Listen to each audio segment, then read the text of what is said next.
पाकिस्तान से आ रही एक और बड़ी खबर का रुख कर ले तो पाकिस्तान और तालिबान के बीच तनाव अब खुली जंग का रूप ले रहा है।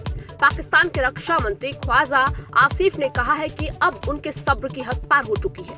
उन्होंने आरोप लगाया है कि तालिबान अफगानिस्तान में आतंकवादियों को पनाह दे रहा है और भारत के एजेंडे के तहत काम कर रहा है। ख्वाजा आसिफ ने कहा है कि अफगानिस्तान में नाटो सेनाओं के जाने के बाद उम्मीद थी कि शांति आएगी, लेकिन तालिबान ने देश को अस्थिर कर दिया और नागरिकों के अधिकार छीन लिए।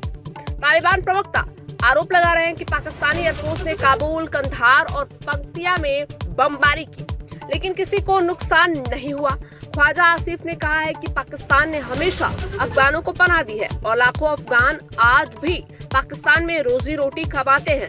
उन्होंने चेतावनी दी है कि अब ये केवल बयानबाजी नहीं बल्कि खुला टकराव है और पाकिस्तान की सेना एक कड़ी कार्रवाई करेगी।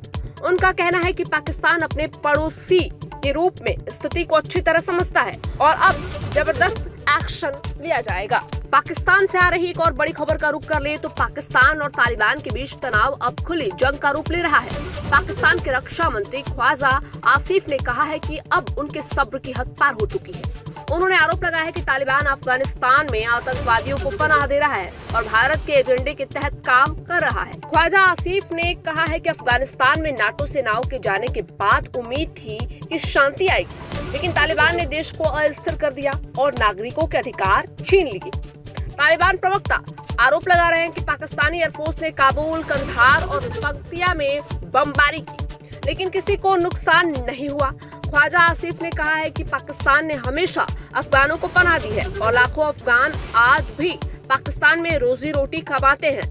उन्होंने चेतावनी दी है कि अब ये केवल बयानबाजी नहीं बल्कि खुला टकराव है और पाकिस्तान की सेना एक कड़ी कार्रवाई करेगी। उनका कहना है कि पाकिस्तान अपने पड़ोसी के रूप में स्थिति को अच्छी तरह समझता है और अब जबरदस्त एक्शन लिया जाएगा।